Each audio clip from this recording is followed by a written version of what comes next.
ဂျပန်ကိုရောက်ခါစားကျွန်တော်ရဲ့တနေ့တာရည်မှန်းချက်ကဒီနေ့ဘယ်နှစ်နာရီလောက်ဆင်းရမလဲ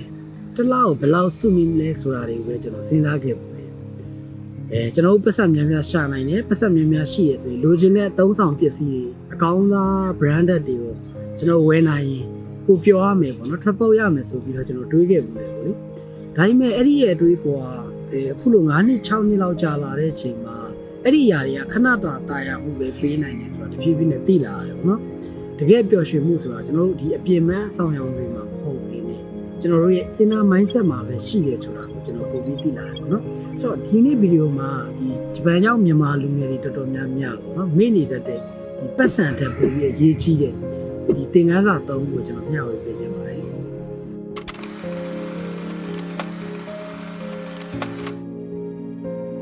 ်ဒီဂျပန်မှာပေါ့နော်ဒီ6နှစ်လောက်ကြာမှကျွန်တော်ပထမအဦးဆုံးသိလာတဲ့အချက်ကကျွန်တော်ပျော်ရွှင်မှုဆိုတာဒီမျှော်လင့်ချက်တွေအများကြီးထားပြီးတော့ပေါ့နော်တခုခုရယူခြင်းမဟုတ်ပဲねကို့မှာရှိနေတဲ့အရာကိုရောက်နေတဲ့နေရာကိုတန်ဖိုးထားတဲ့ခြင်းဆိုတာကနေစတင်နေဆိုတော့ကျွန်တော်ပိုပြီးသိလာတယ်ဒီဂျပန်မှာပေါ့နော်ဒီ branded ပစ္စည်းတွေကျွန်တော်နည်းပညာသစ်တွေနဲ့အားကျစရာတွေကျွန်တော်ရဲ့မျက်စိရှိမှာအမြဲရှိနေတဲ့အတွက်ကြောင့်မလို့ကျွန်တော်တစ်ခုပြီးတစ်ခုလိုချင်မိတယ်အမှသူများဖုန်းကိုင်နေဆိုတဲ့ဖုန်းပေါ့နော်ဒီခါလေးကျွန်တော်သူများဆိုတဲ့အရာတွေပဲသွားသတိထားမိတယ်ကိုရောက်နေတဲ့နေရာကိုပါမေ့သွားပြီးကို့နေရာမကောင်းတယ်လို့ဘာမှမရှိတယ်လို့နဲ့တခါလေးကိုအပြစ်တွေပြောလာမိတယ်ပေါ့နော်ဒါပေမဲ့ကျွန်တော်တို့ရဲ့စိတ်ထဲမှာ inner peace မရှိဘူးဆိုရင်ကျွန်တော်ဘလောက်ပဲ iPhone တစ်ကိုင်ရိုင်းဘလောက် branded ပစ္စည်းတွေကိုင်ကျွန်တော်ပြောရမှာမဟုတ်ပါဘူးเนาะအဲ့ဝယ်ကာစမှာတော့လုံးဝမထီးရမကန်ရက်နဲ့ဒီပေါ့เนาะစိတ်လှုပ်ရှားပေမဲ့ကြာလာရင်ဒီအရန်တန်ဖိုးထားလာပါပြီဆိုတဲ့ပုံကြီးကဘယ်နာထားလို့ထားမှန်းတော့မသိဘူးเนาะဒါတကယ်တော့ကျွန်တော်စိတ်ပျော်ရွှင်မှုဆိုတာထက်ပေါ့เนาะ excitement လို့ခေါ်တယ်စိတ်လှုပ်ရှားမှုလို့ပြောရင်ပို့ပြီးတော့မှတ်ကန်နိုင်ပါတယ်เนาะတကယ်ပျော်ရွှင်မှုဆိုတာကျွန်တော်ရဲ့ inner peace ကနေလာတာဖြစ်ပြီးတော့ကိုတန်ဖိုးထားတဲ့ပုံကအရန်ကိုရေးကြည့်ရဲဆိုတော့ကျွန်တော်ပို့ပြီးတော့သိလာပါတယ်အဲ့လိုကိုယ့်အခြေအနေကိုကျင့်တဲ့ကိုတန်ဖိုးထားလိုက်တဲ့အချိန်မှာကျွန်တော်တို့ရဲ့အုံနောက်ထဲမှာserotonin ဆိုရက်ဒီစိတ်အေးချမ်းစေတဲ့ဟော်မုန်းထွက်ရှိပေးတယ်ပေါ့လေဒါကြောင့်မလို့အားလုံးကိုယ့်ရဲ့ပျော်ရွှင်မှုတွေကိုအပြင်ပန်းအရာဝတ္ထုတွေမှာသွားပြီးတော့မူမတီပါနဲ့ပေါ့နော်ကျွန်တော်တို့ရဲ့ပစ္စည်းဥစ္စာတွေဆိုတာခဏတစ်ဖြုတ်ပဲပျောက်တယ်ပြက်လို့ပါတယ်ကိုယ့်ရဲ့ခိုင်မာတဲ့စိတ်ဓာတ်အတွင်းစိတ်တည်ငြိမ်မှုကဘယ်သူမှလူယူလို့မရတယ်တကယ်အစစ်မှန်ပျော်ရွှင်မှုဖြစ်ပါတယ်ပေါ့နော်နောက်ဒုတိယချက်က the gratitude လို့ခေါ်တယ်ကိုကျေးဇူးတင်တဲ့ဖို့ကအရန်ကိုအရေးကြီးပါတယ်ကျွန်တော်တို့ကရှေ့မှာရှိနေတဲ့ပန်းနိုင်တွေကိုပဲကြည့်ပြီးငါဘာမှမဖြစ်သေးဘူးငါဘာမှမရသေးဘူးသူများကြီးဆိုဒီလောက်ရောက်နေပြီစသဖြင့်ကိုအမြဲတမ်းအပြစ်တင်တတ်ကြတယ်ပေါ့နော်တကယ်တော့ဒီနေ့အထိဒီချိန်ထိအခုကြည့်နေတဲ့နေရာအထိတောက်ခံနိုင်ခဲ့တဲ့ကိုယ့်ရဲ့စိတ်ဓာတ်ကိုကျေးဇူးတင်ဖို့ဆိုတာကျွန်တော်တို့မိနေကြတယ်ကျွန်တော်အများတိုင်းတစ်ပါးမှာတယောက်တည်းရုန်းကန်နေရတဲ့အချိန်ပြင်ပန်းမှုတွေမှန်သမျှကိုတယောက်တည်းပဲရင်ဆိုင်နိုင်တဲ့ခန္ဓာကိုကျွန်တော်တို့ပိုင်ဆိုင်ထားတယ်အဲ့ဒါကိုအရင်ဆုံးကျွန်တော်တို့ကျေးဇူးတင်ရမှာဖြစ်ပါတယ်ပေါ့နော်ဒီညအိယာဝင်တိုင်းလည်းဒီနေ့အတွက်ငါအကောင်းဆုံးစူးစမ်းခဲ့တယ်ကျေးဇူးတင်ပါတယ်ကိုပြောကြည့်ပါပေါ့လေအဲ့လိုကျေးဇူးတင်စိတ်ကနေလာတဲ့ပျော်ရွှင်မှုကဘယ်ရာမှမလဲနိုင်တဲ့ခွန်အားတစ်ခု confidence တစ်ခုရလာပါလိမ့်မယ်ပေါ့နော်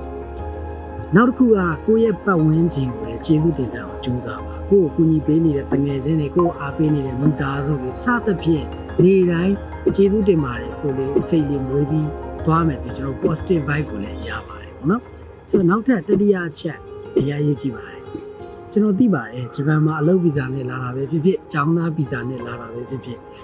်အလုပ်တွေကျောင်းတွေနဲ့အရန်ရှုပ်ထွေးပြီးအရန်ပြင်ပန်းကြတယ်ပေါ့နော်ဒါပေမဲ့ပေါ့နော်အလုပ်တွေပဲအရန်ဖိလုပ်ပြီးတော့ပတ်စံတော့ပဲလိုက်ပြီးပတ်စံတွေပဲစုနေမယ်ဆိုရင်နောက်လာမဲ့9နှစ်10နှစ်ကြာလာတဲ့ခါမှာကျွန်တော်တို့မှာပတ်စံတုပ်ကြီးပဲကြံခဲ့ပါလိမ့်မယ်ပေါ့နော်အဲ့ဒီပတ်စံလည်းတစ်ချိန်မှာအချိန်မရွေးကုန်သွားနိုင်ပါတယ်ပေါ့နော်အခုခေတ်ဆိုရင်ပို့လို့တော့ဆိုသေးတယ်300နေရာကြီးအများကြီးပဲရှိတယ်ပေါ့နော်ဒါပေမဲ့ကျွန်တော်အချိန်ရတော့မှာဂျပန်စာပဲဖြစ်ဖြစ်ကိုဝါနာပါတဲ့ professional skill တစ်ခုပဲဖြစ်ဖြစ်ဥမာကျွန်တော် programming လား graphic designer လား content creation ဘိုင်းလား editing ဘိုင်းလားစသဖြင့်ကိုသဘောကျတဲ့ပညာရဲ့တစ်ခုခုကိုအချိန်ပေးပြီးတော့ယဉ်ကျေးမြုပ်နှံခဲ့ရင်အဲ့ဒီပညာကကျွန်တော်တို့တစ်သက်လုံးကိုရှာဖွေကြိုးမွေးနိုင်ပါတယ်နော်ကျွန်တော်ကိုယ်တိုင်လည်း language school စတက်ကြရတဲ့ဒီ content creation ဘိုင်းကိုအချိန်ပေးပြီးတော့လေ့လာခဲ့တာဒီ editing ဘိုင်းနဲ့ camera ပညာရဲ့ဒီ content ဘိုင်းကိုဘယ်လိုလုပ်ရမလဲဆိုတာလေ စသဖြင့်ဒီကနေပြီးတော့ကျွန်တော်တို့ network တစ်ခုရလာတဲ့အချိန်မှာကိုယ်ပိုင် business စတဲ့အချိန်ကိုယ့်ရဲ့ product တွေကို launch လုပ်တဲ့အချိန်ကိုယ့်ကိုယုံကြည်နေတဲ့သူတွေများတဲ့အတွက်ကြောင့်မလို့ကျွန်တော်တို့စတင်ရတာ speaker ပုံမှန်လူရဲ့ဆိုင်အရန်မြန်တယ်အဲ့ဒီမှာကိုကစေနာပပလေးနဲ့တေချာလေးဝန်ဆောင်မှုပေးတယ်ဆိုရင်ကျွန်တော် business တစ်ခုက grow ဖြစ်ဖို့အတွက်အရန်ကြီးမခက်ခဲတော့ပါဘူးเนาะကျွန်တော်တို့ပေါ့နော်အလုံးနဲ့လာတဲ့ကျောင်းတက်ဖို့အချိန်မရှိဆိုရတဲ့သူတွေတောင်မှအခုခေတ်မှာ online self study လုပ်လို့ရတဲ့ platform တွေ free လေးလာလို့ရတဲ့ YouTube လို့เนาะ platform တွေအများကြီးရှိပါတယ်ကျွန်တော်ပတ်စံဆိုတာ3လရင်ခဏပဲကုန်သွားနိုင်တယ်ဒါပေမဲ့ကျွန်တော်တို့အုံနောက်တွေကပညာရက်တွေကျွန်တော်တို့တက်ထားတဲ့ skill set တွေကဘယ်သူမှလာခိုးလို့မရဘူးနောက်ဆုံးပတ်စံမရှိရင်တော့ဒီ skill set တွေနဲ့ကျွန်တော်တို့ဘဝကိုအကောင်းဆုံးပြောင်းဖန်တီးလို့ရတယ်ပေါ့နော်အလူပိုက်တို့လို့ခေါ်တဲ့အချိန်ပိုင်းလို့ကိုပဲအရန်ဖိလို့ပြီးဘာတိုင်းနေစင်းတာတွေမှာအကုန်မခံပါနဲ့ပေါ့နော်ကျွန်တော်တို့ရဲ့တန်ဖိုး set value တက်လာမယ့်အရာတွေကိုရင်းနှီးမြှုပ်နှံသင့်တယ်လို့ကျွန်တော်တို့တင်ပါတယ်အဲ့လိုမျိုးကို upgrade ဖြစ်လာတာကိုမြင်ရတာလေငွေကြီးနဲ့ဝယ်လို့မရတဲ့ကြီးမားတဲ့ပျော်ရွှင်မှုတစ်ခုလည်းဖြစ်ပါတယ်ပေါ့နော်ကျွန်တော်ကိုယ်တိုင်လည်းအဲ့လိုမျိုးနဲ့စဂျပန်ကိုရောက်ကြတဲ့ရရင်အခုချိန်ဒီမျိုးပဲသွားနေတယ်ပြန်ပြီးအနှစ်ချုပ်ပြောရမယ်ဆိုရင်တော့ဒီဂျပန်မှာနေထိုင်ခဲ့တဲ့ကျွန်တော်ရဲ့6နှစ်တာကာလအတွင်းမှာကျွန်တော်သင်ယူခဲ့ရတာပါပေါ့နော်ဒီအောင်မြင်မှုဆိုတာကျွန်တော်တို့ဘန်တွေကကဏ္ဍတွေမဟုတ်ဘဲနဲ့ပေါ့နော်ကိုဘလောက်ထိချစ်တတ်လာလဲကိုဘလောက်ထိတန်ဖိုးထားတတ်လာလဲဘလောက်ထိရင့်ကျက်လာလဲဆိုတာနဲ့ကိုယ့်ရဲ့ချိန်တွေကိုကိုကြိုက်တာကိုလုပ်ပြီးဖြတ်သန်းနိုင်ပြီလားဆိုတဲ့အချက်ပဲဖြစ်ပါတယ်ပေါ့နော်ပတ်စံနောက်ကိုပဲလိုက်ပြီးတော့ကိုယ့်ရဲ့ပျော်ရွှင်မှုတွေကိုလမ်းခုလတ်မှာလုံးဝအပျောက်ဆုံးမခံပါနဲ့ဒီနေ့ကစပြီးပေါ့ကျွန်တော်တို့မှာရှိတဲ့အရာလေးတွေကိုကျေးဇူးတင်တတ်ဖို့တဲ့ကျွန်တော်ပညာရှာဖို့နဲ့ကျွန်တော် inner peace ပေါ့နော်အတွင်းငြိမ်းချမ်းဖို့တိဆောက်ကြဖို့စူးစမ်းကြရအောင်လို့ကျွန်တော်နေပြောချင်ပါတယ်ပေါ့နော်အခုကြည့်နေတဲ့မိတ်ဆွေရောဂျပန်မှာနေရတဲ့ဘဝကပျော်ရွှင်မှုဆိုတာဘယ်လိုမျိုးအဓိပ္ပာယ်ဖွင့်ဆိုခြင်းလဲဆိုတာ comment မှာရေးသွားပြလို့ရပါတယ်နောက်ထပ်ကျွန်တော်ရဲ့ဂျပန်ဘဝအတွေ့အကြုံတွေနဲ့ mindset ပိုင်းဆိုင်ရာတွေကိုကျွန်တော်နောက် content တွေမှာလည်းဆက်လက်ပြီးတော့မျှဝေပေးသွားပါမယ်အားလုံးပဲကျေးဇူးတင်ပါတယ်